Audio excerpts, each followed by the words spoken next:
Hey everyone, welcome.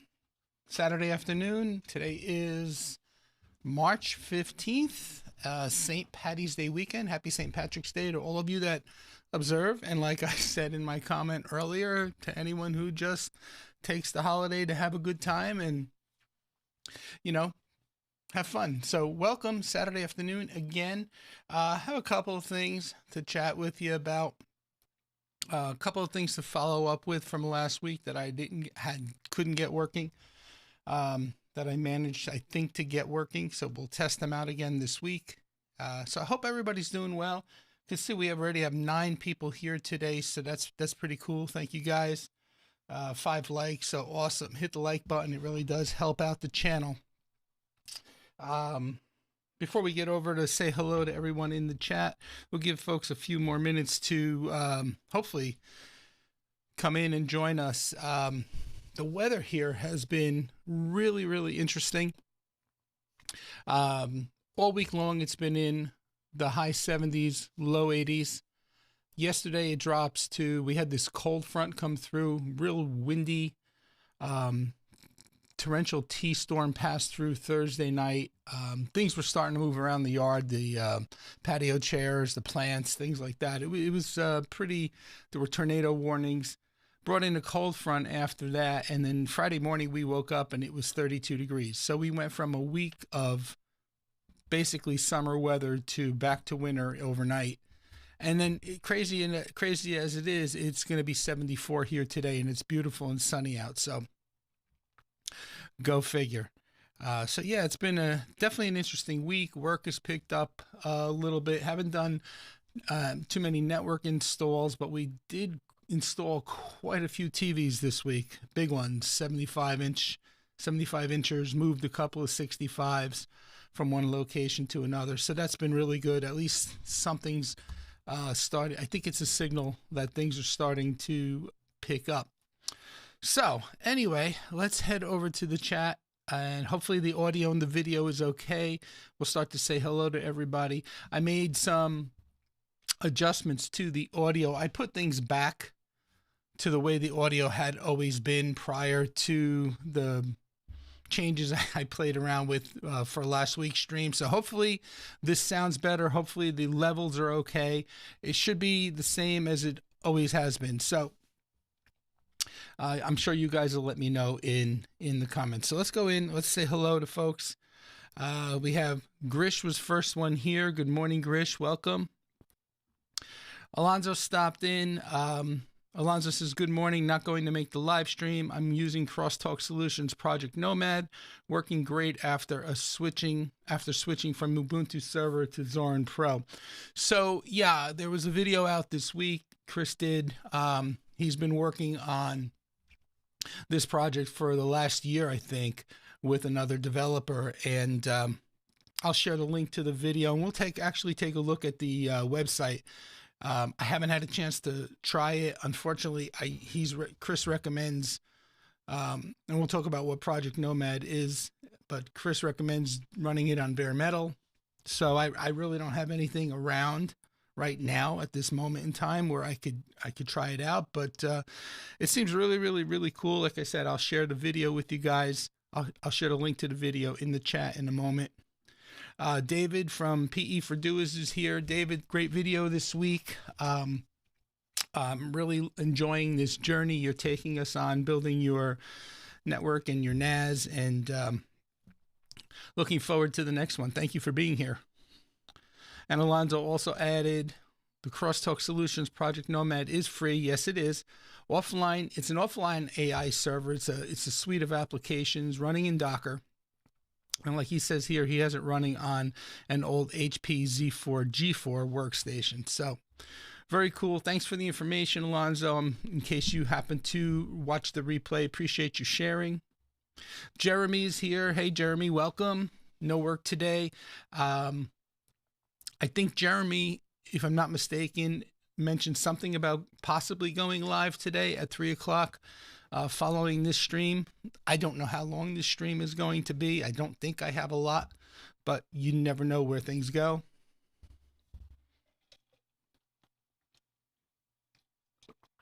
Okay. Grish is saying 5x5 on the audio and the video. Thank you. In fact, Grish, you were mentioning the noisy floor in the past video. And if I just crank the SSL from where it is now to here, you should hear the noise floor increase dramatically. So I think that's what you were hearing last week. So I'm going to bring it back down to where it was at the start of the stream. So I think I got the levels set now on the audio. Hopefully they're zeroed in for a while anyway. So thanks for the 5x5. Ali is here. Thank you for being here, Ali. Welcome. Michael Berg is here. Michael, welcome. Happy to have you here. Joe says, welcome, Joe, by the way. Did you have the green in the bug for St. Patrick's Day? No, I've had the green is in the bug because I've just been a lazy ass and I haven't gotten around to playing around with the chroma. Jeremy says, enjoy the nice weather. It's all of 33 here in Michigan. Russ is here. Today is Pi Day 314. Yes, it is. Audio sounds great. Thank you, Joe. Hey, David. Alonzo, nice. I'm going to order the LG G5 77-inch with the G6. Hopefully the price will drop. All right. And then Irfan is here. Welcome, Irfan. Hello, all. So, all right. So I'm happy. At least the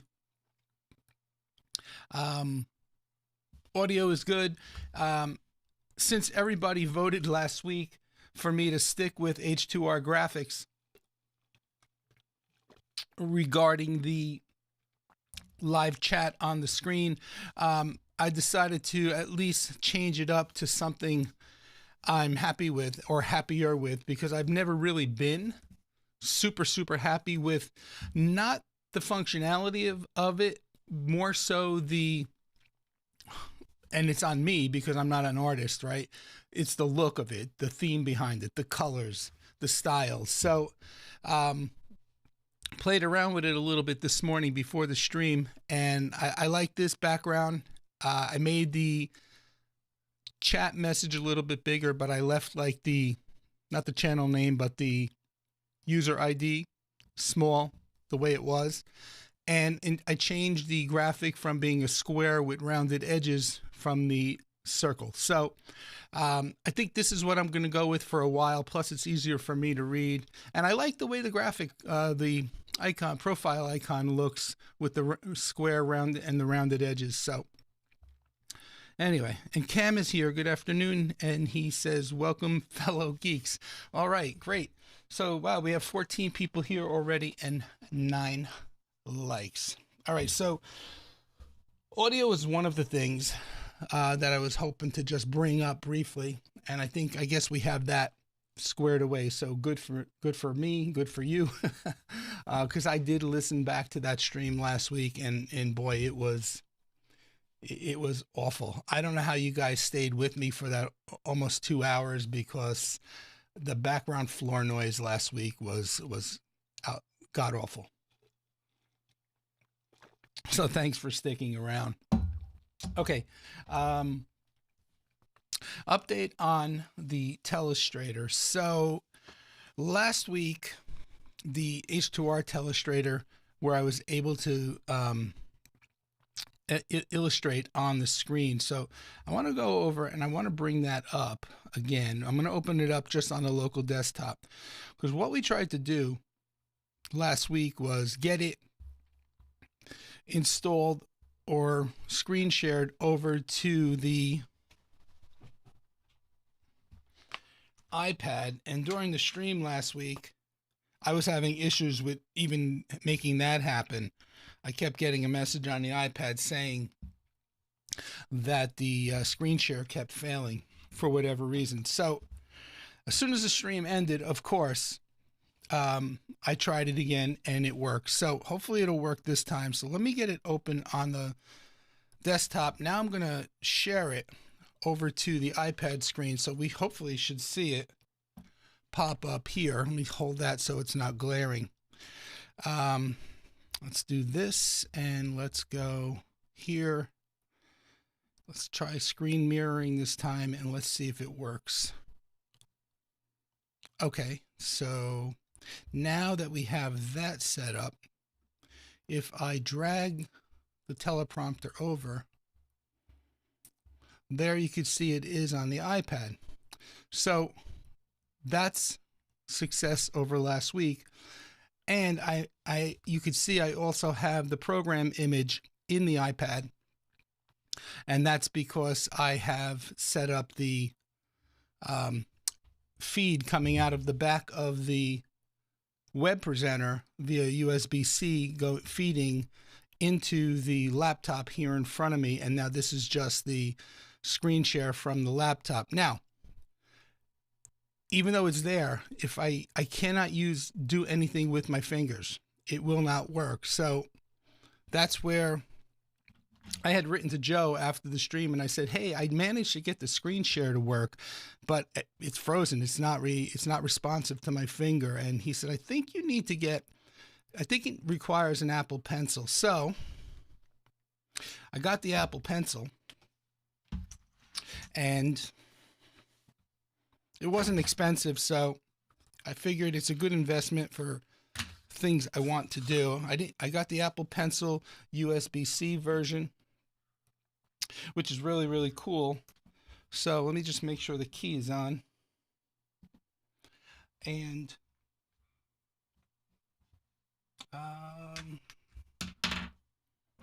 hold on one second. Okay.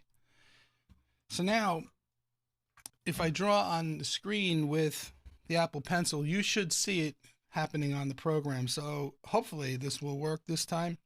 And now I should be able to draw a yellow line around this right here. Or not a yellow line, but an oval.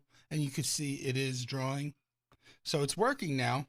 And the beauty of it is I can actually see the reference image on the iPad screen wirelessly, and I can see what I'm actually drawing around. So I'm not drawing on a blank tablet. I have a reference, so it's really cool. So anyway, I showed you the different things you can do with the Telestrator last week. You can draw an arrow to my microphone, and you can change the size of things. We clear the screen, and it seems to work really, really well. You know, I could actually write on it.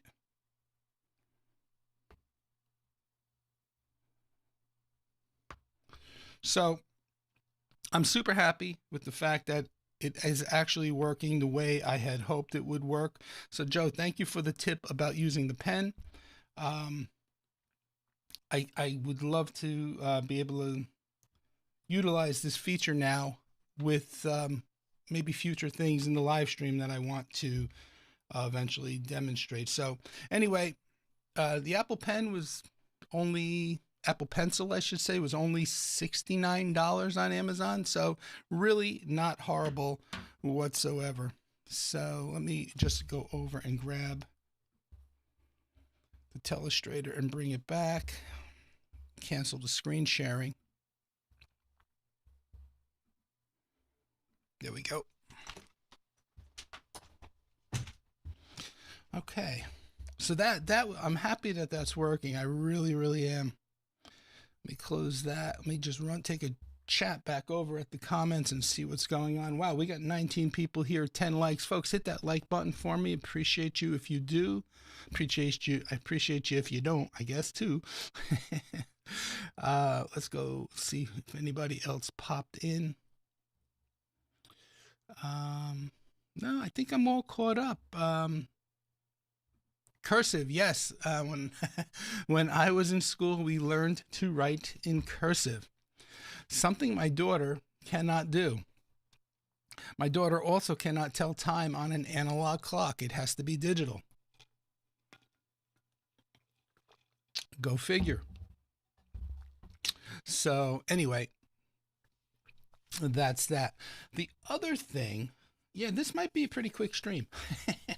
um, the other thing I wanted to cover as far as a follow up from last week is the map. I think I got the maps working this week. So, what I'm going to do is I'm going to bring the map up on the screen. And what I would like you all that are here to do is just type in and say hi from your location. So, hi from Long Island, hi from Brooklyn, New York, hi from Greece, or whatever. And I want to see if we can get those pins to show up on the map. And there's a couple there already. I'm not sure why, but okay. So let's see if we can get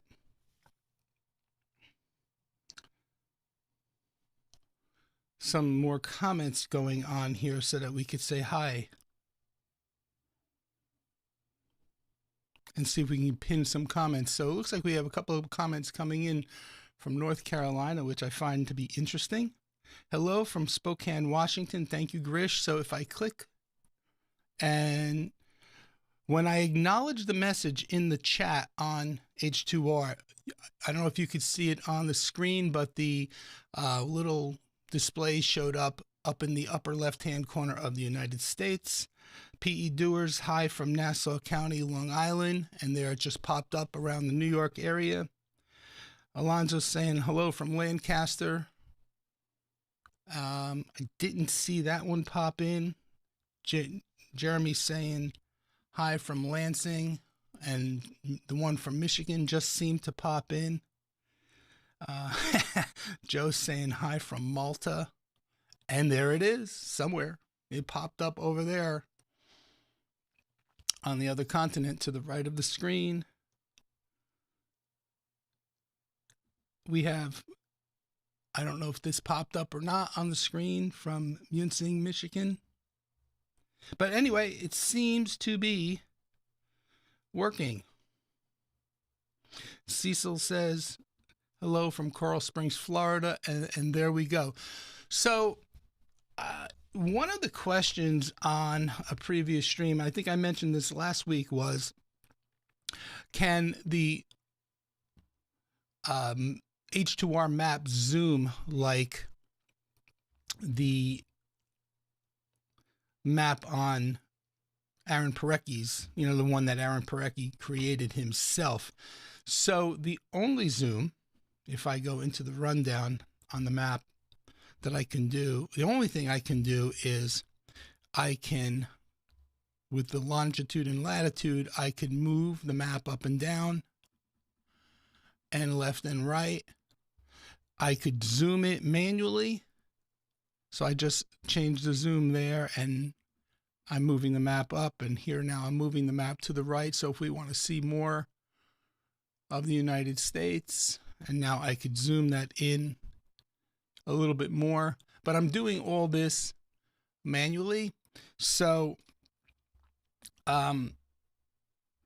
that's about all she wrote as far as the zoom. So happy to have that working again. What was happening last week, there was 2 APIs that have to be called in the Google Developers Portal. And for whatever reason, the second one was not enabled. So I had to go back in after the fact. It was just, I happened to go back. I think I mentioned to all of you that John and I had worked this out initially the first time I tried it. So I went back to our Discord direct messaging session, and when I found the solution there, I went back and I applied it. It was just simply enabling it's called Places, the Places API. Why it doesn't automatically enable when you add it like the other one did, I don't know, but I had forgotten to manually enable that last week when we tried it. And it also, you have to acknowledge the message in the chat. Like I literally have to click on the message in H2R to get the pin to pop up. It just doesn't automatically happen as the messages are coming into the feed. So So that's a little progress there as well, I guess. So let's go back to the comments, kind of see where I left off. I'll skip all the other ones. Ali is saying, did you try the point-to-point, the new point-to-point grand stream system, the GWN 7302? No, I have not tried it, but I have it. I have it here. Here's one of the two. It's really, it's a tiny device. You can see, I mean, as far as my hand size, it's not all that big. It's got its mounting options on the bottom. I'm going to end up obviously doing a video on these, and then also doing an outdoor setup, you know, trying to test it out. But on the side, there's signal meters on this side, nothing on this side here. And on the bottom, it does have two PoE ports. It's got a PoE in and a PoE out. And if you don't have PoE, you can power it with a 2-pin 24-volt cable. So, and then there's a little ground lug there. So yeah, so more information will be coming on this. Stay tuned. That's all I could say. Stay tuned.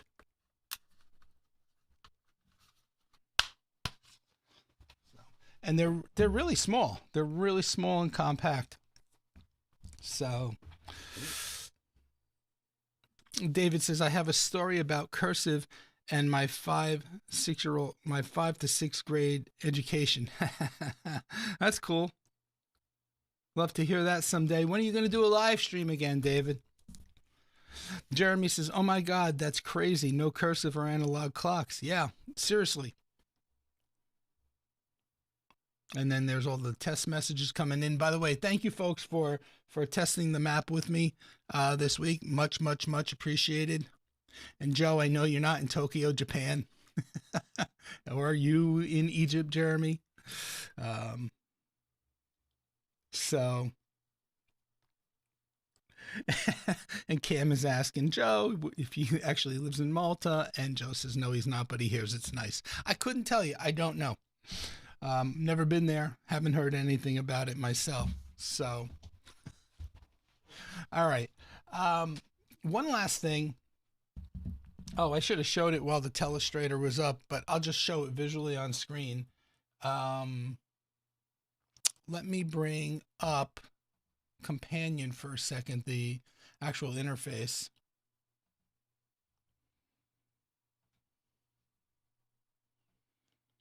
All right, so let's go here. Okay, so if I switch over to the desktop now, you guys can see here. Let me just make this a little bit bigger.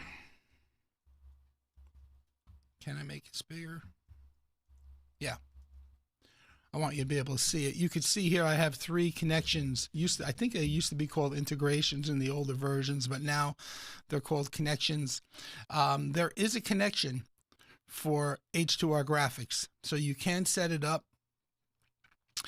just with the target IP of the device that, or laptop or whatever, that H2R is running on, the port number and the project ID, and then that basically sets up the connection for controlling H2R graphics. Now, the only thing I really did with this was, if I come over to buttons and I scroll up here, I set up a couple of test buttons on H2R graphics for the telestrator. So I could select here the pen tool, I could select the arrow tool, I could select the block, I could select the circle, and that's about as far as I got. If I should be able to, the whole thing should, let's go back to connections for a second. There we go. So if I go over to buttons now and I click on, let's say, the pen button over here on the right side, you can see all the parameters for that particular button in H2R. So under step 1, you could see that it's a H2R graphics. It's the telestrator graphic, and the command is the set tool, and then you pick. And then you pick your parameters here. So, and then that's how it works for each of them. You know, set tool, set color here, set color. So it's pretty simple, pretty straightforward to set it up, and it actually works. And I should have showed you that I could select right from my Stream Deck the different tools on the actual telestrator too, so I don't always have to go with the pen up top. It was, you know, but for me, what's the difference if they're right there or reaching over? But it does work. There is an integration with H2R graphics and companion, so I thought that was pretty cool. All right. David says he's getting close. He wants to upgrade his streaming gig first, which is like 5th on the list of things that he needs to do. Cool. Does GrandStream router 6002 have good security features? Ali, all of the GrandStream routers have really strong security features. I don't know that particular model. I mean, unless that's a typo. There's the GCC series, there's the 6010, 6011, 6020, and 6021, and then there's the 7000 series, 7001, 7002, 7003. So yeah, but the security features are really good on all of the GrandStream routers. Russ is saying hello from Pendleton, New York. Okay. All right, so well, that's that. Mentioned earlier about, let me just find it, the Crosstalk Solutions offline AI server. It's actually pretty cool. I did watch the video. I'll share that video with you, but I actually want to take you up here to their website. So let me switch to hopefully this. There we go. So this is Project Nomad. I'll put the link to this website in the chat as well if you guys want to check it out. It's a completely offline AI server. So Joe, this is like an expansion on the Wikipedia project that you were mentioning a couple of weeks ago in the live stream here, where you had an offline version of Wikipedia installed. Well, he's got Wikipedia, he's got LLM models, he's got maps, he's got the Khan Academy education tools. There's a whole bunch of stuff here. It's free on GitHub, and according to what Chris said in the video, it is a one-line install, and then you just point the browser to it's all accessed through the web browser. You just point the browser to the IP address, etc. One line. He's made it real super simple with a one-line install. Says it has to be running on best on bare metal. Obviously, the beefier the machine, and if you it doesn't require a graphics card, but if you throw in a graphics card, it will be all that much more robust. And obviously, the beefier the machine, I'm sure the better performance you'll get. He said if you do use a graphic card for graphic-based LLMs, though, he's recommending at least a 3060 or better. Like I said, I have nothing right now available here. I would love to try this. I know Alonzo said earlier he's running it, and it's working wonderfully. Here it says, what is Project Nomad? Nomad is for offline media, archives, and data, a free open source offline server for you to install on any computer, download the content you want, and it works without internet forever. Similar products cost hundreds of dollars, yada, yada, yada, yada, yada. So you got offline knowledge, like I said, Wikipedia, local AI, LLMs, navigate without cell service, and the Khan Academy and courses offline. So the link to this is, I'll drop this in the chat if you guys want to go ahead and check it out further.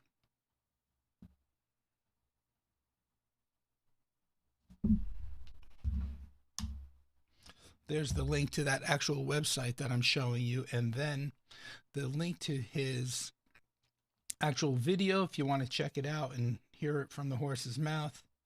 Here you go, if you haven't already seen it. Okay, so hopefully I'll get to try it soon enough. Speaking of not having PC available, I had, some of you might know this, folks in the Signal group, I had a little issue this week with my GMK Tech K10 mini PC. That's my machine that's running my Proxmox second node. So I had it set up over on the workbench over beyond where I am. Also what's over there is the primary node and the TerraMaster, which is running Proxmox backup server. All three of those were running on that workbench, and I had them plugged into their own dedicated UPS. It was a brand new one. It's only a 400-watt one, but for 3 devices, it was fine. And it had been running that way for roughly about 5-6 weeks. No issues.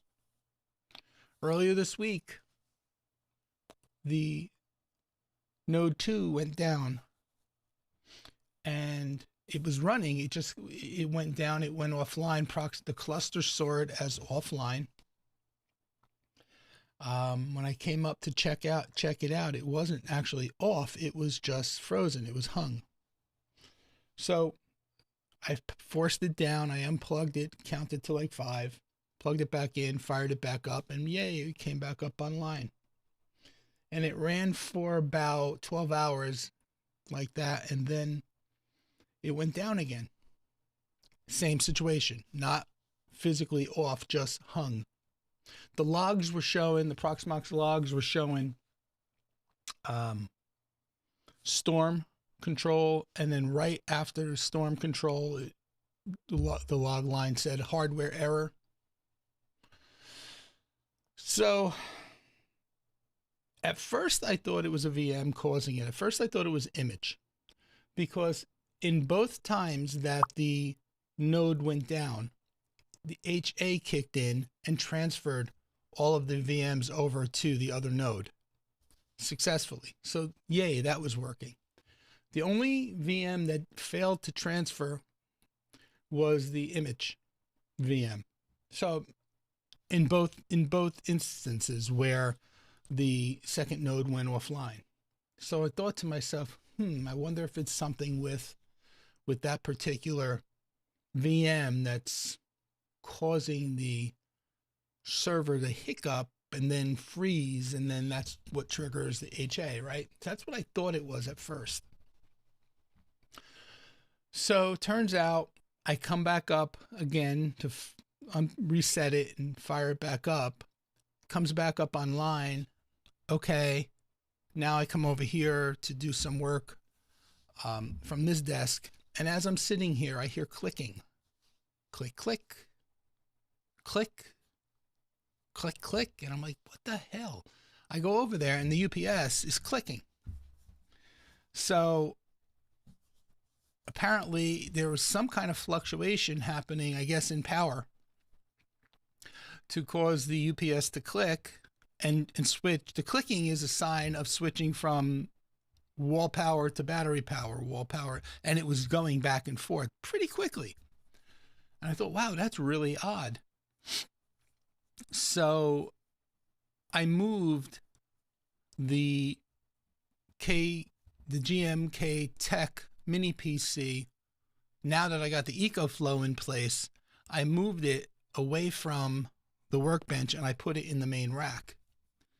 And it's been stable now for the last 4 days. No issues. Now here's the weird thing. The weird part is The other two devices that were plugged into the UPS over on the workstation, the Proxmox backup server NAS and the main node in the cluster, were not impacted by the fluctuation in power. Just the mini PC, so I guess it's a little bit more sensitive than the other two. I don't know, but everything seems to be working now, so I'm really happy about that. So I just thought it was odd. It was odd for two reasons. One, it was fine for 5 or 6 weeks. Two, the other two devices plugged into the APC unit were not affected. Then I'm thinking to myself, gee, I wonder if the power company was doing something those particular 24 to 48 hours. It's not uncommon, but why just affecting that? I don't know. I don't have an answer, but I thought it was an interesting story to share. So there you have it. But things are good. Things are fine. And boy, am I loving that EcoFlow. Even with adding the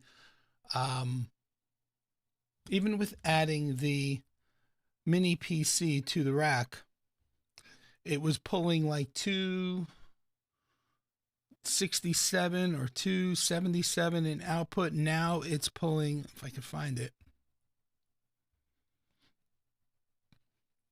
Oh, and I also changed the one Bose amplifier. The Sonos amp arrived, so I set that up. So I don't know what the difference in draw from the Bose amp to the Sonos amp is, but with the old Bose amp in there and the mini PC not in there, it was pulling, I think, 267, and it was fluctuating between 267 and 272. With the Sonos amp in there and the mini PC in there, now it's hovering between 287 and 294. So not a real big difference. So anyway, that's my story on that, and I'm sticking to it.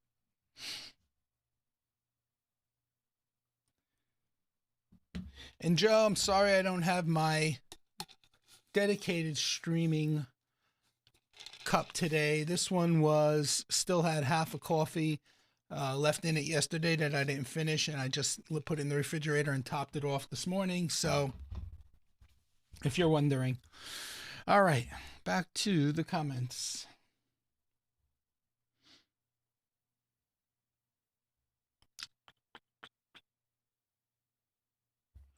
David says needs to stream an event. We'll catch up later. Thank you, David, for stopping in. Good luck with your event. There's the link to the Nomad website, Project Nomad. Here's the link to Chris's video. You know, I thought that I didn't want to say it, Joe, but since you brought it up, if you watch the video, he says he swears it's his passion. He's not looking to sell it.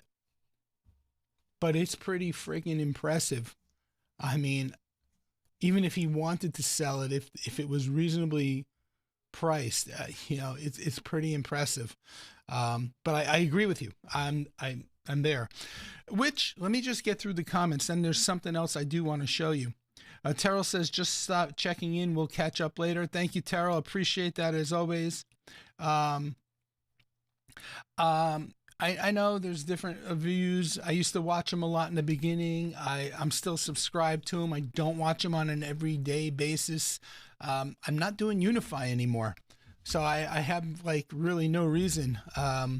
Every once in a while he comes across with something different like this, and I will tune in if it grabs my attention. Yeah, and like Alonzo's clarifying here. Alonzo, I thought you weren't going to be here.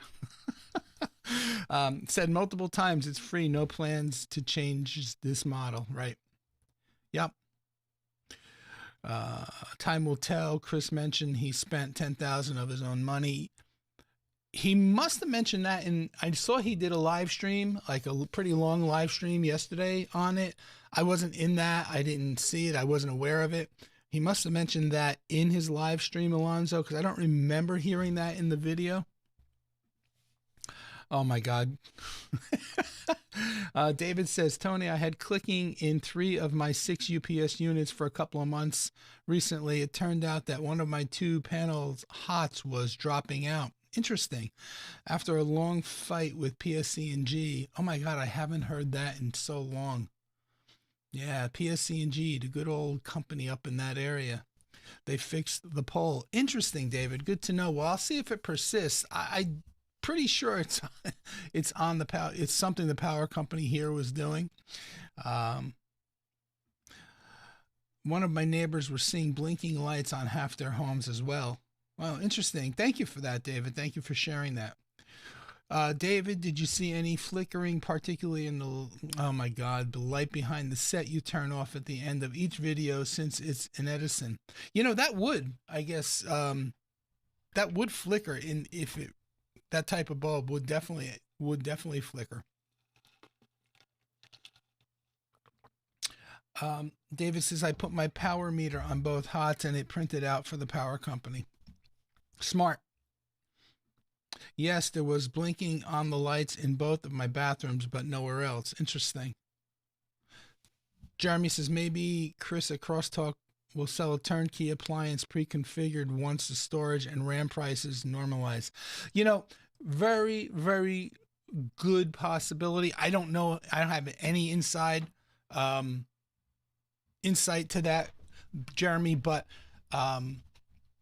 I wouldn't doubt it, because I remember years ago when I was using free PBX, didn't he do that with the Crosstalk PBX? He just took a fork or a twist off of free PBX and made his own and was selling it as an appliance. So I could see happening, but making the software available to self-host your own, maybe that's his plan. Maybe that's how it's going to stay free. Very, very good point.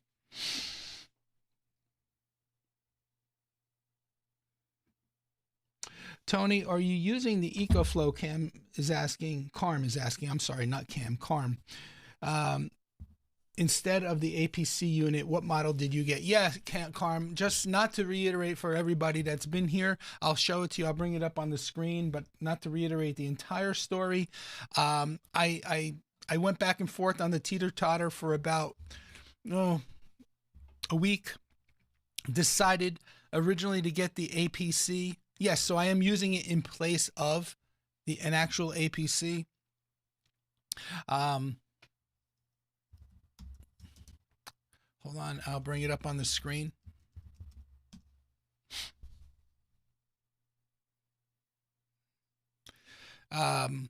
So what was I saying about it?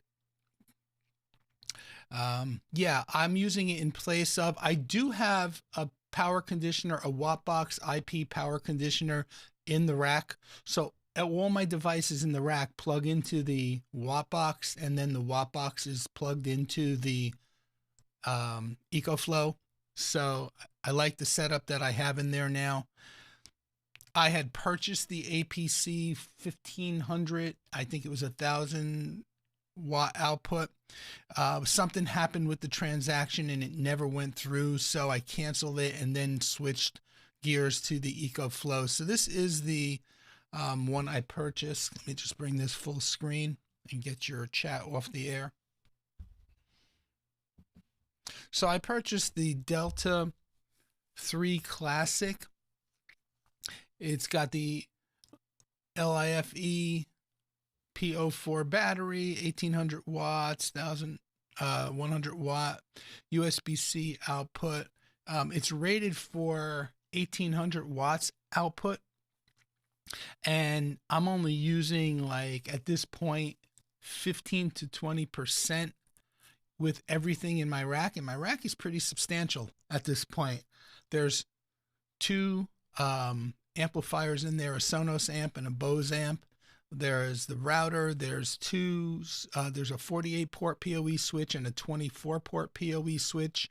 There's a UCM 6302 in there. There's three NASs, a 1621 Plus, a 920 Plus, and a Ugreen DXP 4800.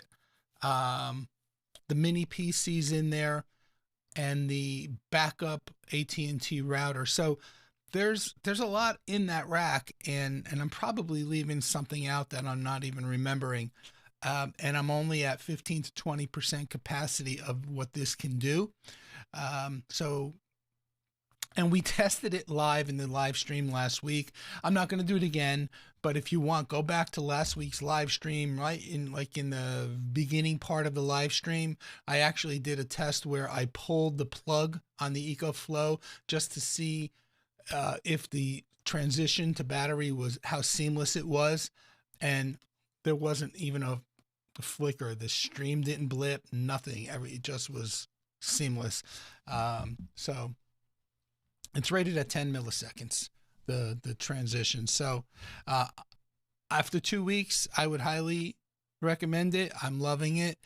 I got a suggestion from Tech for Fun to look at this instead of a traditional APC. I got a recommendation from Cyber Gizmo, who's been running one of these for a couple of years, and so I'm felt good about it, and I'm very happy I went this route. So, yes, to answer your question. Sorry for the long in the tooth answer. All right.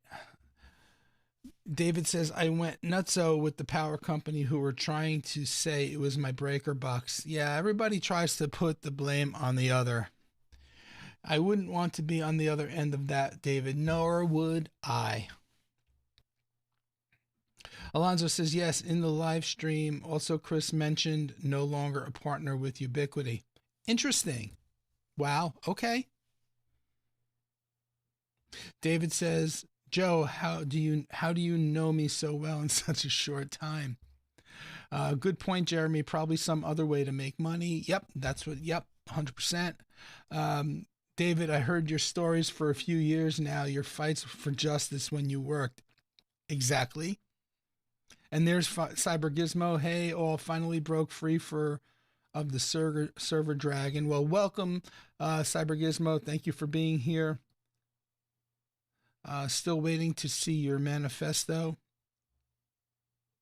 Tony, you should put affiliate link to the Delta in the chat description. I mean, I could do that, I guess.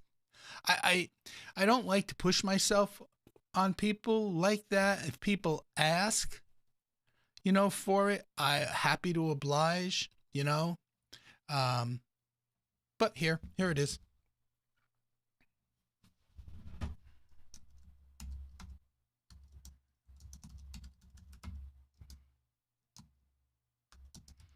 And this is an affiliate link. It is an affiliate link, I should say. If anybody would like the affiliate link to the Apple Pencil, let me know. Like I said, I'm not just going to volunteer it and put it in there, but if anyone's interested, I can share that as well. So, okay. I'm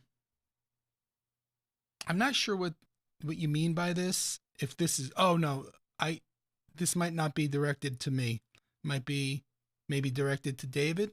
I'm not sure. But anyway, David says, in middle school called junior high school in New York City. Yep. Just about all my arguments ended with fistcuffs. So the pinky finger was already degraded prior to the closet incident. Oh my gosh. Joe, I decided to put the manifesto off. There we go. I wasn't sure. I didn't think it was meant for me. The bastards don't deserve that much of my energy as I near 70 years old. Yeah, David, life is short, It took me a while too, the way my career ended, for me to let go of the way I was treated. I could give two shits now. I'm happy. I'm in a better place in life.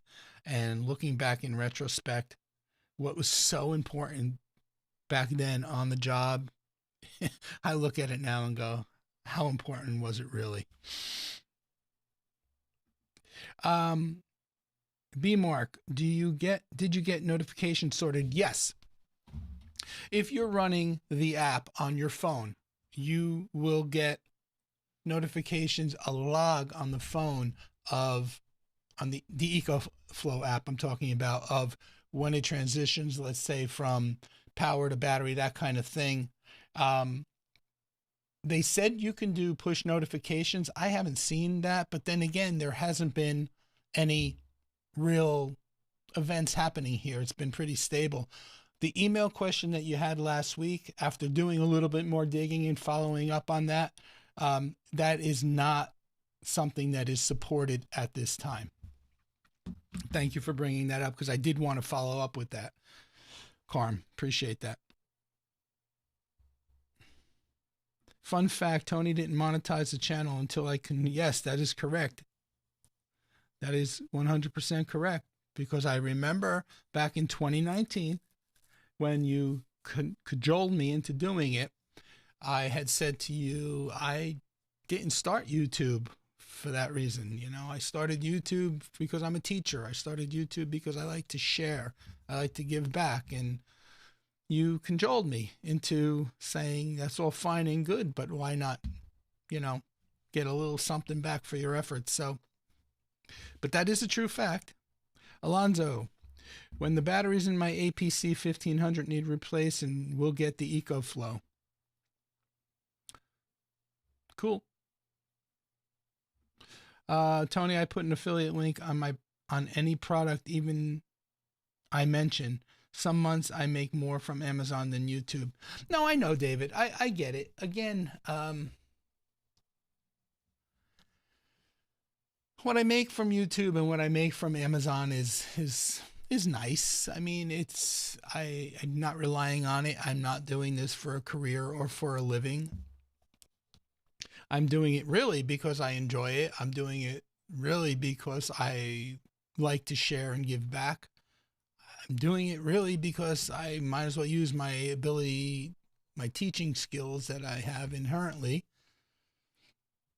I mean, I make more money with my part-time business, Quick Tech Solutions, than I do with YouTube and Amazon combined. And that's okay. That's okay. If I could buy a device here or there, like I bought the GMK Tech out of, you know, YouTube money, and I had a couple of good months in December and January, and November, December, and January on YouTube because of that video that hit 360,000 subscribers, that VLAN video. I had a couple of good months, but now it's leveled back. It's not as low as it was before that video, but it's leveling off again. So, welcome, Tim. Glad to have you here.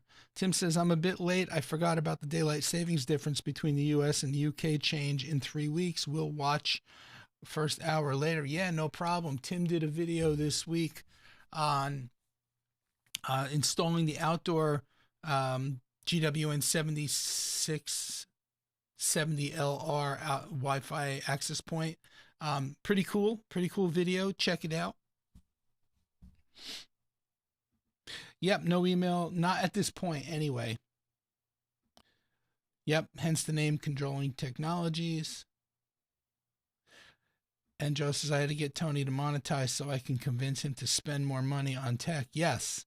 In fact, we were having a conversation this week, and he said to me, you haven't bought any tech lately. And I said, because I don't need any. The studio is overkill. But I have fun, you know, so. Okay. One other thing I did, or not one other thing, but one thing I did want to share with you. Willie Howe, who we all know and hopefully love, also has a couple of free tools out there that I want to share if you haven't seen them, or if you haven't seen his recent videos. I'll go full screen on this. You don't need to see me. At his website, williehowe.com, if you come here under Ubiquity Support, he's got two free tools. Now, one is under maintenance. This is the Unify Best Practices Analysis. And again, it's not available right now. Right now, it says it's currently unavailable and undergoing some modifications. It'll be back available on Monday, March 16th, so 2 days from now. Basically, you upload a config from your Unify network application. And I'm going to stress that network application only, not the config from the entire console or what have you. It's just the network, Unify network application module or component. If you upload that config, it'll analyze your setup and, make any best practice recommendations if there are any. And then this one here, he's got a Ubiquity system builder, and Willie claims this one will be free forever as well. Let me pump this up a little bit in size so you can see it.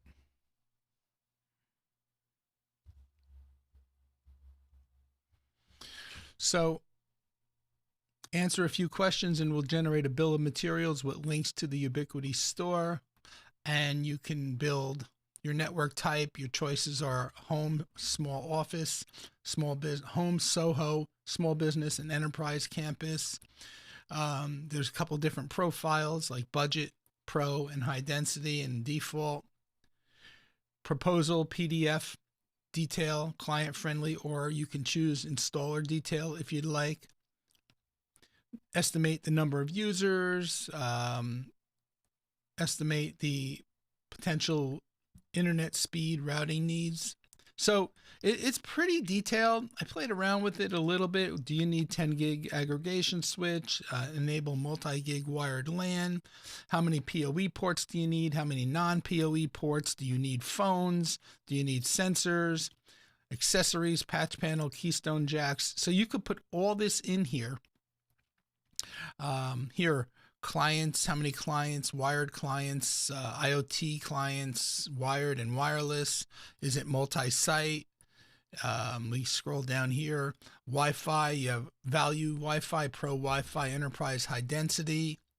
And then other options to choose include Unify Protect cameras on the right. Do you need outdoor Wi-Fi coverage, door access, signage, racking, cabling? So once you populate all this to whatever your needs are, it'll generate the bill of materials, and then you can download a CSV. I picked up a prescription earlier. It's still on my head. CSV file. Download the support bundle, download the proposal, save it, share it. So pretty cool. And I know there are a couple of more free utility tools like that in the works. So I'll give you the link to that in the chat as well. But I mean, it's williehowe.com, but this will give you the link right to the builder.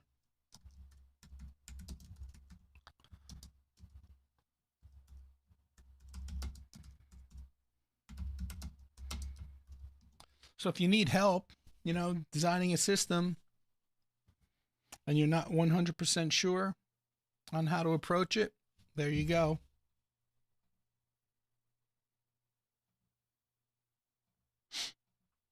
Okay. Alrighty, where are we?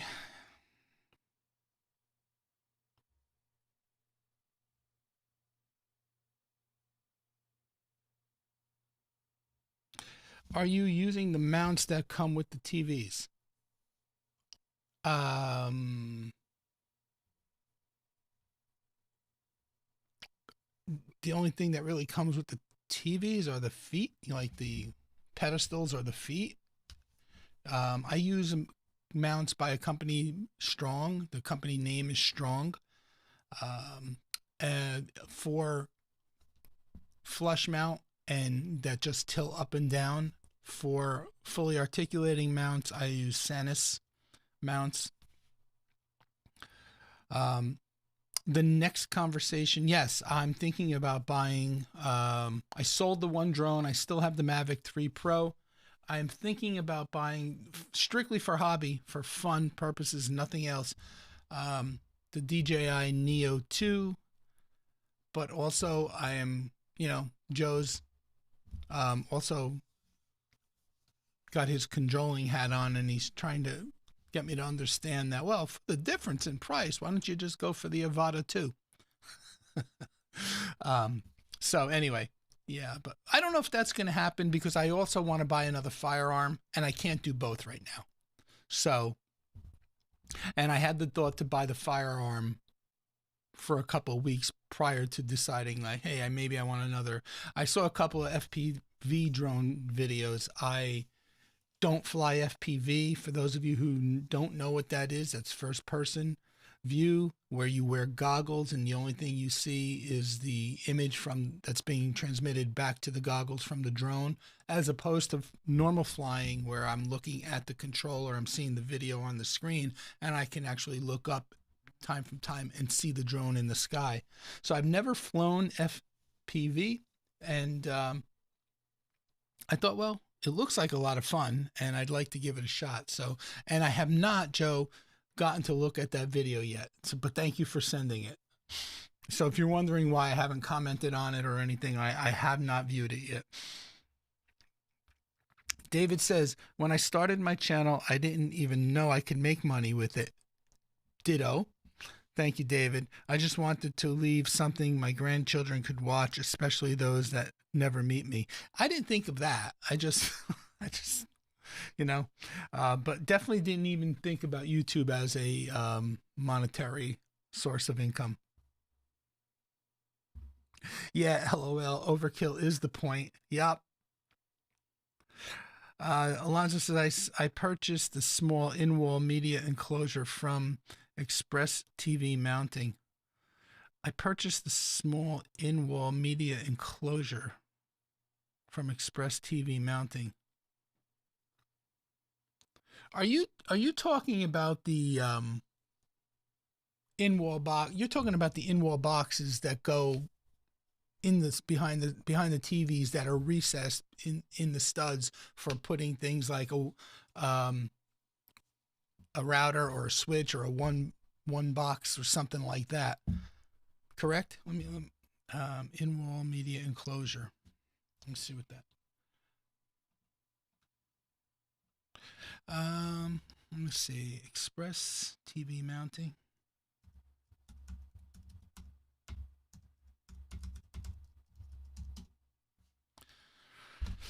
All right, Express TV mounting services. Let's go here. Oh, let me get the comment off the screen. Let's see. TV mounting services. That's to mount the TVs. Types of surface. What styles devices are being connected.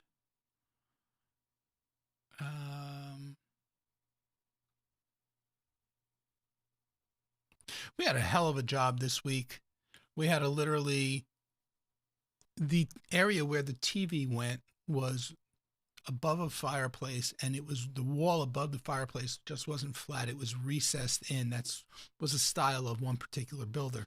The sucky part about doing that is they're really limiting you at the time of the size of the TV on the market at the time that the home was built. So for example, a 55-inch TV, if the people want to go bigger, they have to put a fully articulating mount on the wall so that they could pull it out far enough in front of the recess and then use the rest of the wall so it's not literally recessed in that 55-foot space, 55-inch or whatever opening for a 55-inch TV. But if they want to stick with the same size, but we literally had to move low voltage jacks. I had to cut in and I had to move an electrical outlet out of the way because depending on how the part that mounts to the wall is designed based on the manufacturer, sometimes things just interfere. What a pain in the ass of a job that was. So, but do they have what you're talking about? Let's see.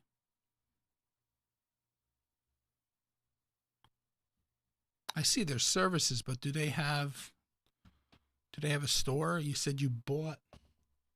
What'd you say? You said I purchased the small in-wall media enclosure. Explore devices.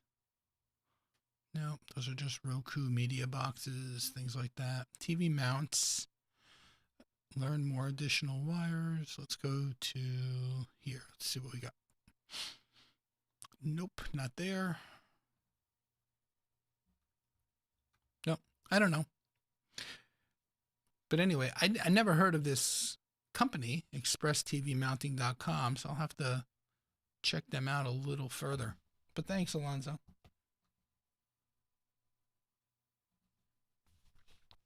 All right, there's the Willie Howe Ubiquity Builder. I dropped the link to me in Signal. Hold on, let me see. Home Lab. Oh, yeah, sure. Absolutely, Jeremy. Hold on. You got it, buddy. Let me just do this. And Jeremy sent me the link to his after party. Let me just get it to you guys. Absolutely. Have no problem promoting and supporting other content creators in our circle. You know that. Here we go.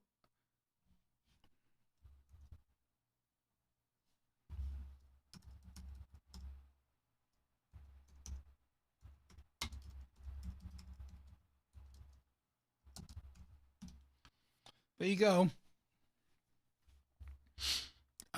Where are we here?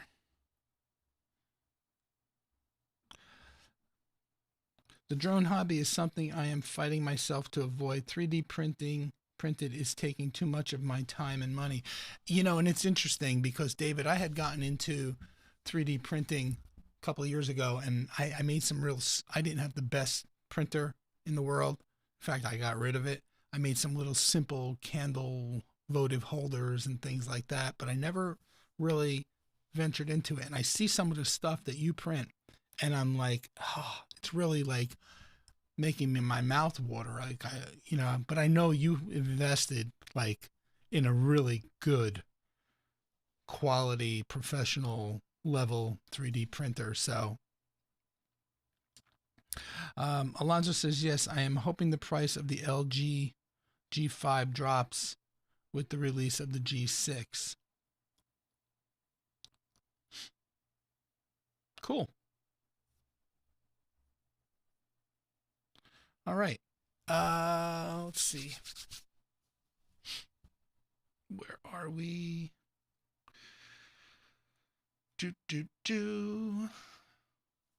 I want to go over the weekly poll. And like I said, I didn't think this was going to be all that super long of a stream, but that's okay. I do have dinner plans with the wifey tonight. Tomorrow we are just Sunday for us is Sunday Fun Day, where we do absolutely nothing except lay around in our jammies or whatever all day. Or if it's a nice day, we go for a ride on the motorcycle, go downtown, maybe go to a Jamaican food truck, get some Jamaican food, listen to some Jamaican music if there's a reggae band playing where the food trucks are. But typically during the colder weathers, we stay home. And we just call it Sunday Fun Day, and chill. And tomorrow, I think we have, she's making corned beef and cabbage. So that'll be our Sunday Fun Day treat. So yeah. And what am I doing here? Oh yes, the polls.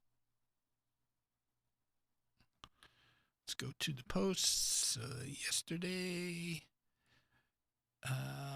3 days ago, 5 days ago, and we'll go to 8 days ago, which was last Saturday's. Okay, let's switch over to the desktop.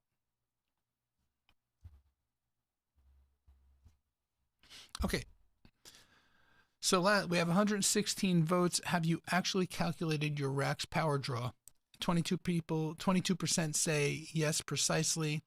29% say rough estimate, or rough estimate 29%, and I'm afraid to know 38%, and 10% what's a rack. You know me, I always throw one of those in there.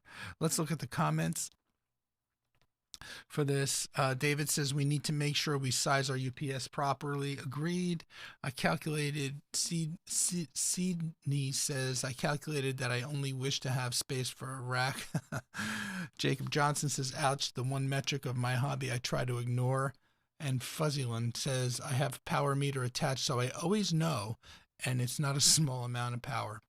So there we go. And why it always pops me back to the top, I don't know. But 8 days ago. Okay, so this one, 61 votes. Do you use a Portainer? You should have said, do you use Portainer to manage your Docker containers?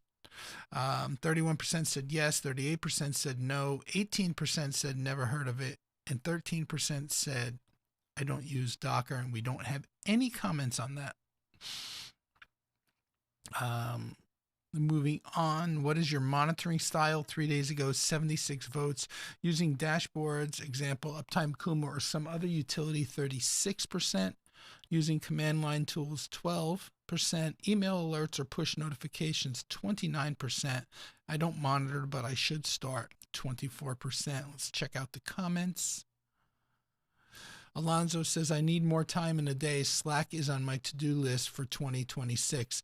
Yeah, and what I like about, I use Uptime Kuma to monitor a lot of things here on the home network, and I just use the integration with Slack so that if, like, when the GMK Tech PVE Node 2 went down, I got a notification from Slack through Uptime Kuma. So Kuma, not Coomer, Kuma. So that's a nice combination. Uptime Kuma combined with Slack works out really well.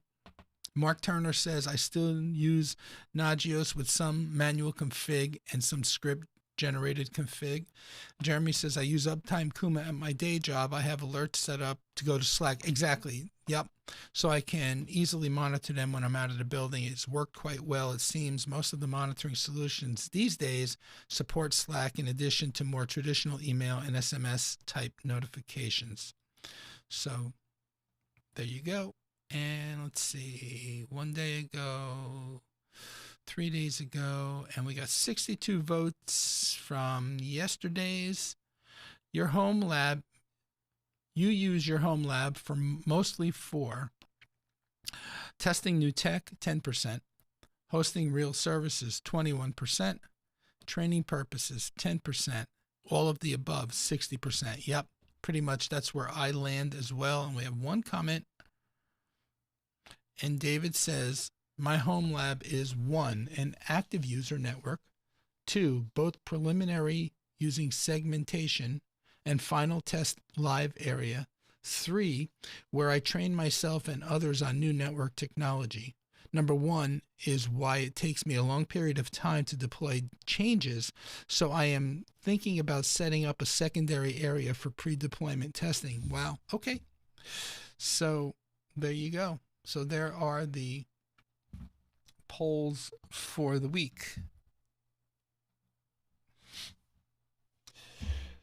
Let's go back to the comments.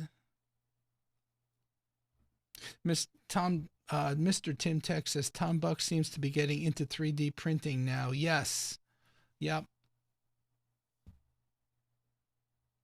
Terrell says loving the NAS build videos. Yep. Yeah, I commented on that earlier. Really love that video myself. Why so much Jamaican on Sunday Fun Day? Because we love to go to Jamaica every year. So we belong to a Caribbean Socialites Facebook group in the area. So they host a lot of Caribbean style events. We'd like to vacation in the Caribbean, where we were supposed to go to Jamaica this February, but because of the hurricane damage that they received back in that hurricane in November, we had to cancel that trip. So we are redirected to Mexico next month. But Jamaica is our place of choice. We just love it. We love the local people. We love the food. And especially since we try to do as many Caribbean/Jamaican events up in the area here, and there are many. So it's just what we like. It's just fun. It's a fun culture. David says, I originally justified my 3D printer purchase as something that could help my YouTube videos, and finally am able to do that a lot more. A steep learning curve, even with a high-end printer. Yeah, I remember when you got that. And yeah, no, I realized it was 3D. So, yeah. So anyway, I think that's pretty much all I have for this week. I do have something. I'll go get it. I'll show you. And then I think we'll probably wrap after that. Be right back.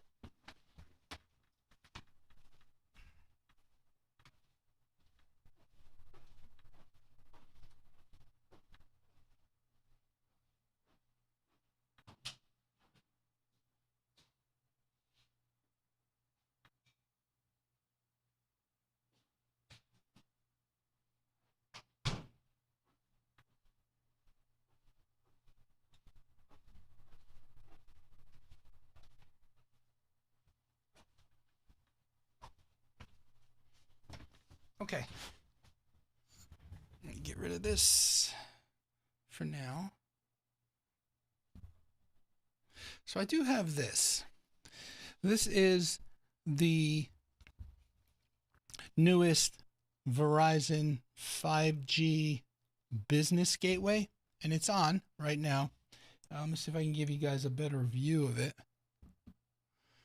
Well, not really, but it's got a bunch of antennas. Let's see if I can zoom out just a little.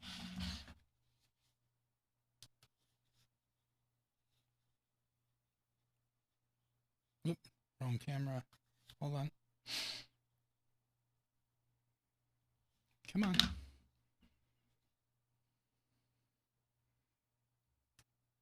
Okay, I guess I'm zoomed out all the way. All right. So it's got 4 5G antennas. So those are these 2 here, the front 2 and the back 2. And the rear 2 on the side are Wi-Fi antennas. On the back of the unit, it has, oh wow, it's a horrible picture. On the back of the unit, the red port is the WAN port. So it's dual WAN. It's cellular WAN, as well as you can bring broadband via Ethernet to it. So then you can use the cellular component of it as a backup. Then it's got 2, I forget what I read, if it was 1 gig or 2.5 gig LAN ports, power on off button. The slot with the screw is a replaceable battery. Then to the left or to the side of the red WAN port is a power port. It's running on battery right now, and I believe that's a reset button next to the power port. So why do I have this? Well, I took a buddy of mine yesterday to go get a cell phone. I finally got him into the modern day ages. He was still using, he's 80 years old. So he's still using a flip phone, and I could not get him to come into getting a smartphone. Just very resistant, doesn't know how to text, only, uses, he's one of those that only uses phone to make a phone call. And so anyway, with his motorcycle, he doesn't have GPS built in on the motorcycle, so he's been thinking about getting a Garmin Zumo. But then when he priced out the Garmin Zumo and the cost of the labor to have the bike wired up so that he can not only power it, putting it in a cradle, but then also getting the sound up into his ears or into his stereo system, he realized that that was going to be pretty expensive. He already has, believe it or not, though, he has an iPad, and he's pretty fluent with using the iPad. So he called me the other day and he says, I really need navigation on the bike. He said, so I'm thinking I may have to get a smartphone. Well, you had to see him yesterday in the store. He was just holding that thing like, oh, my poor baby. I don't want to give it up. But I got him an iPhone. And one of the reasons I got him an iPhone and not an Android device is his bike does have CarPlay built in, Apple CarPlay.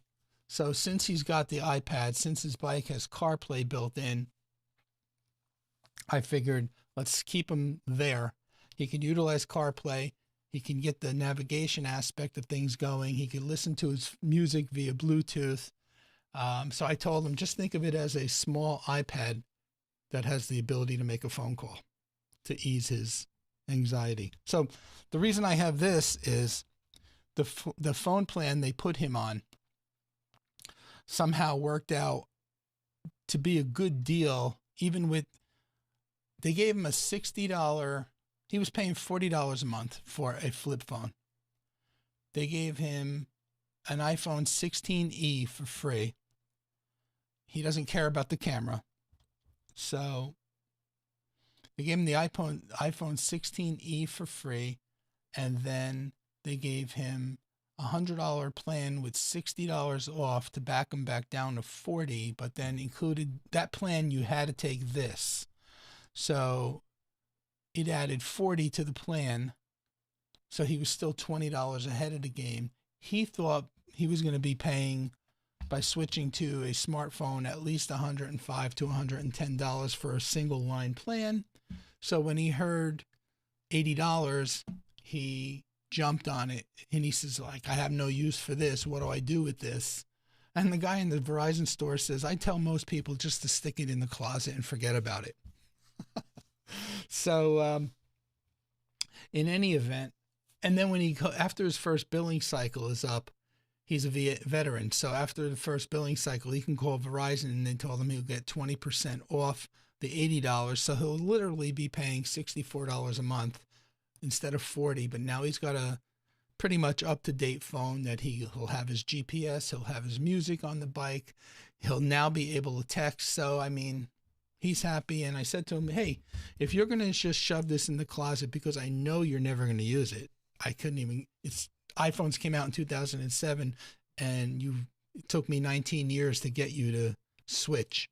So if you're only, not going to use this, which I know he's not, I said, can I put it through its paces for the next couple of weeks? So, and it'll probably turn out that it'll end up just remaining here because he will never use it.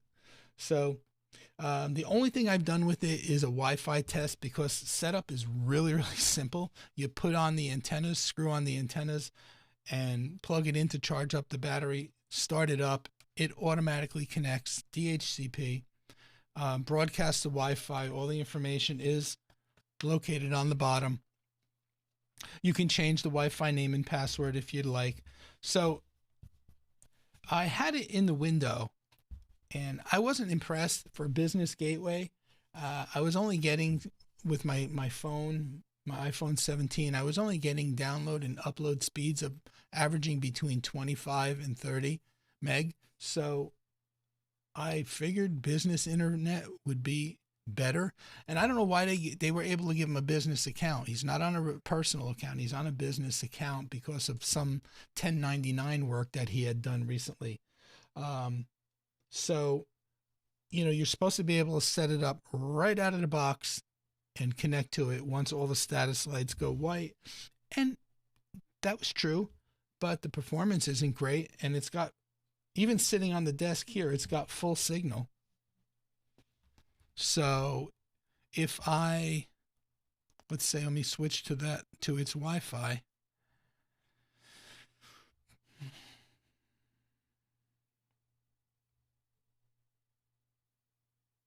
Okay, I'm connected to its Wi-Fi now. And let me go to speedtest.net. And then I'll show you guys the results. Okay, so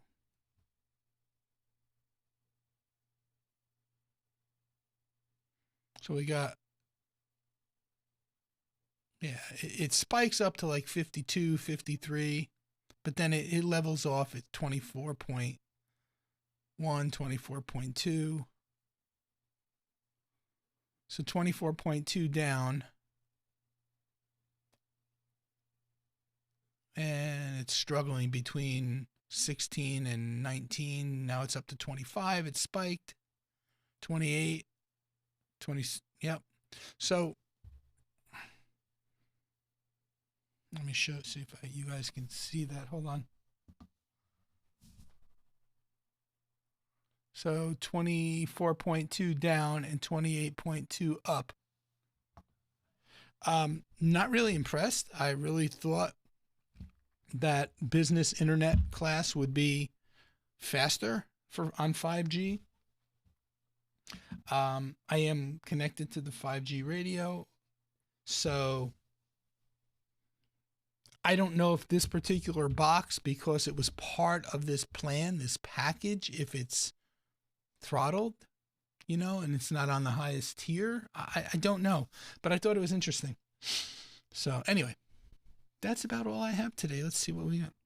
Would love to see a speed test. Well, there you go. Please take that box in town or Wilmington for another speed test. Yep. Very interested in it. I'll tell you why later. And yeah, those speeds look throttled. So I'm just wondering, because it was something that they included with a plan that gives you $60 off but charges you $40, so you're really getting a discount of $20. I'm wondering if it's a throttled device. So at the towers is what I'm saying. So, but and I'm trying to think of some use cases for it too. So, and by the way, I'll give you a little I will give you guys a little teaser. I should be receiving a product that's coming out at the end of April from GLI Net. Hold on, I'm typing on the wrong machine.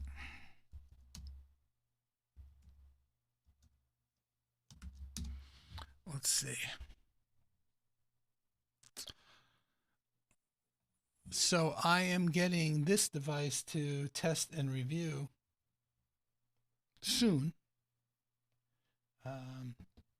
So it's the Comet G all-in-one USB-C KVM for remote setup. I searched YouTube. I don't see any videos on it. They told me it's not being officially or whatever. I don't even know if I was supposed to do that, but they want me to release a video that's aligned to it. So anyway, it'd be interesting to see that little device. So keep your eyes peeled for that. I don't know that there's a third WAN failover. It's got a WAN port and 2 LAN ports in the back. I wonder if, hold on one second. Let's see if I can connect to it. All right, so let me go to its interface. Yeah, I don't want to dwell on that device. They didn't say I couldn't show it, but maybe I shouldn't have done that. But so my network, what was it?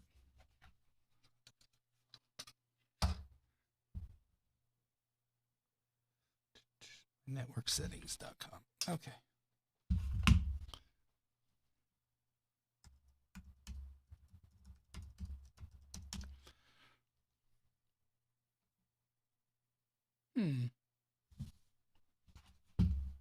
I am connected to its Wi-Fi, so I should be able to.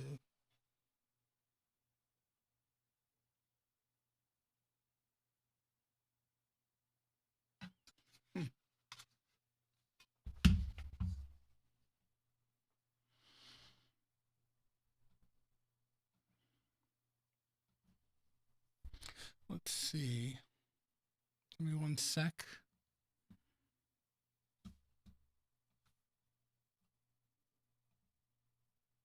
And Wi-Fi's first in order. That's interesting. I'm not sure why I can't connect to it. Let me try connecting to it with this computer. Hold on. I connected to it earlier from the laptop, so maybe I can get it again. All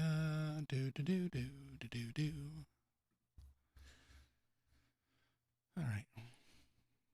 Oh yeah. Oh, I might. Yeah. Well, that's weird. I think I know why, but hold on. I could probably show it to you this way.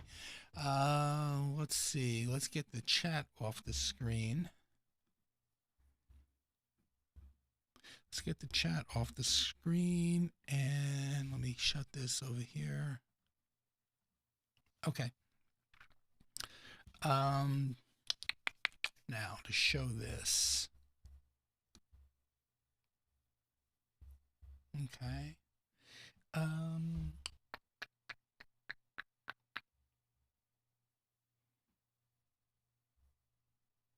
Okay. Let's do it this way. I just gotta get the password, so bear with me.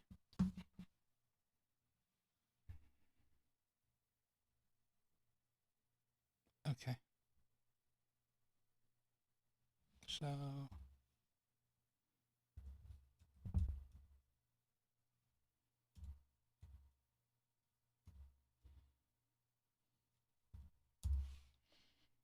did I not?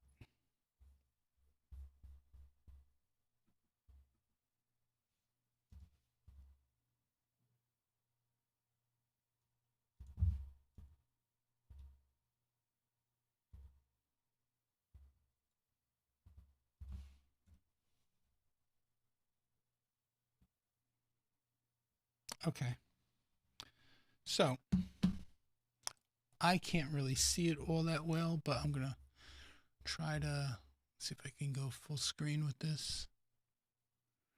All right. So sorry if it's not the greatest quality. I can barely read this, guys, because I'm looking at it now up on the monitor on the multi-view. Home. So there's, you can see it's online. It's running on battery right now. My devices that are connected to it. And this is all under the basic tab. You can see the primary network. I don't have the guest network turned on or the IoT network on. This is the setup out of the box. Again, there's a list of devices. And then under system status, and then broadband status is disconnected. It supports IP version 6. If you come down here, you can see WAN 2. The cellular connection is connected. So I'm only seeing the ability to do 2 WAN ports. I did not see even, I looked through the advanced earlier.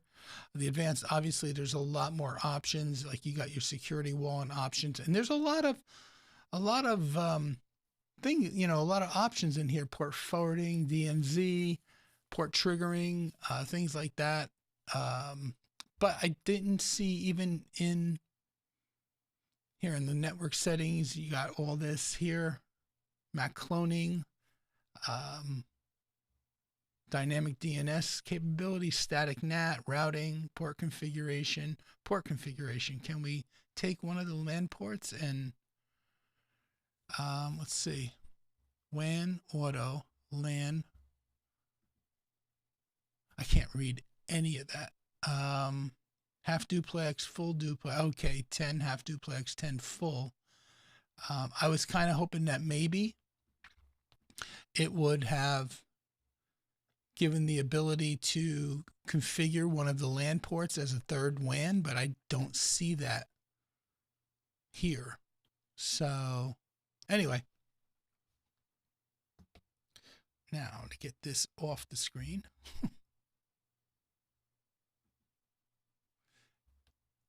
All right, let's come back here. And there. Okay. I actually did that right. So anyway, I'll be playing around with this, I guess, in the next couple of weeks. See what it's all about.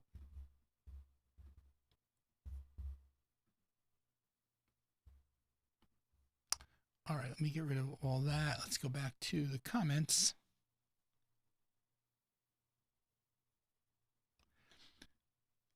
Oh, I see. Oh, oops.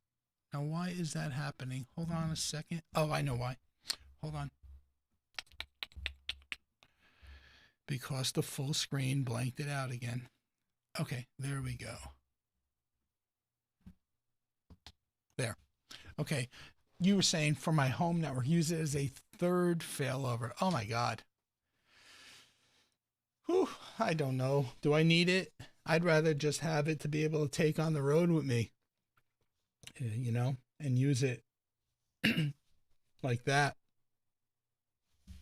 So, I mean, because I have 1 gig symmetrical primary. I have 1 gig symmetrical secondary, both fiber. Do I need a third WAN failover? I don't know. Well, the fact that it runs on battery, yeah, because if we were to lose power,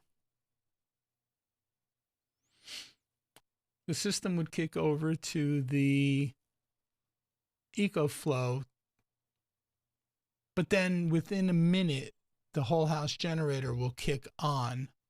So then the EcoFlow will think wall power's back on and switch back from battery back to wall power. So I'm trying to think of the worst case scenario. And that would only if we were out for 5, 6, 7 days that we were running on generator power.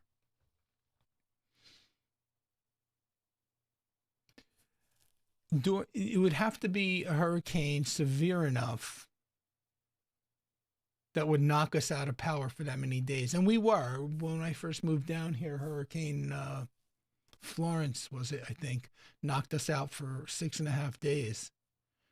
But when you get that kind of storm down here, your providers are knocked out too. So chances are your cell phone services are down. I remember Verizon was the only service back then in the area that you could possibly get a call out depending on where you went. AT&T was down. T-Mobile was down. I remember Internet Focus Broadband, which is one of my fiber companies, they were down. So in the event that we were out of power, and then the only way that we would run out of generator power is if we went for an extensive amount of days where it used up all of the propane in the in-ground tank and the generator stopped running. That would be an extreme case that I then, if this had power, providing that the cell towers were still operating in a severe condition like that, yeah, I could see then this would be like, yeah, okay. But I don't know normally if I would, I don't know. But I definitely want to play around with it, that's for sure. Okay.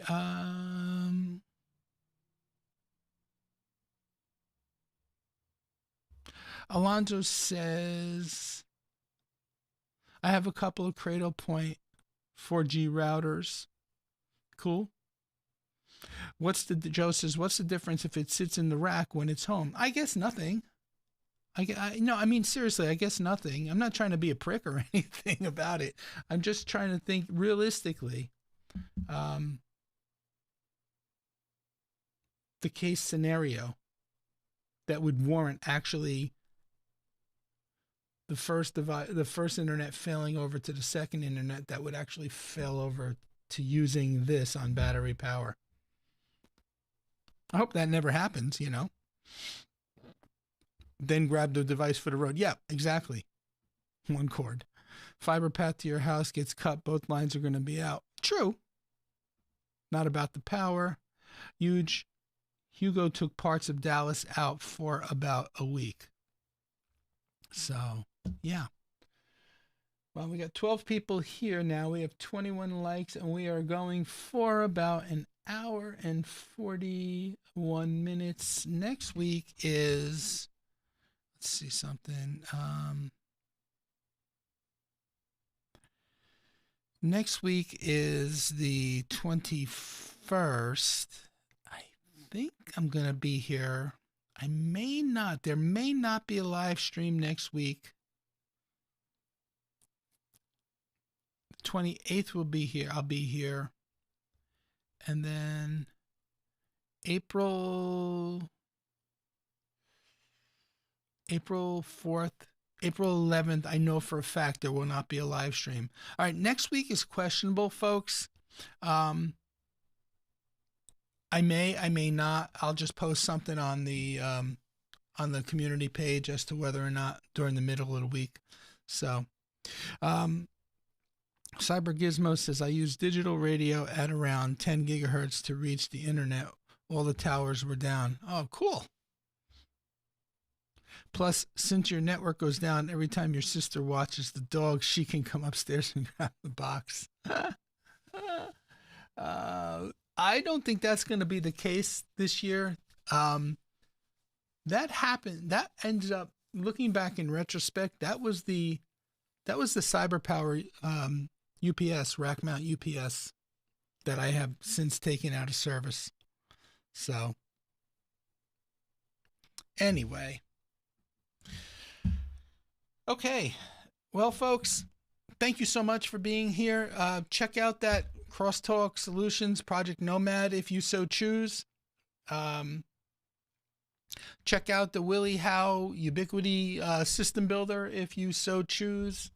Hopefully stay tuned for a GWN 7302 point-to-point video coming soon. And that's it. Everyone enjoy the rest of the weekend. If you're celebrating St. Paddy's Day or just going out to have a little fun tonight or tomorrow or even Tuesday night, please be careful, be safe, and enjoy yourselves, but not too much. And we'll see you guys all next week. Thank you so much for watching, and take care.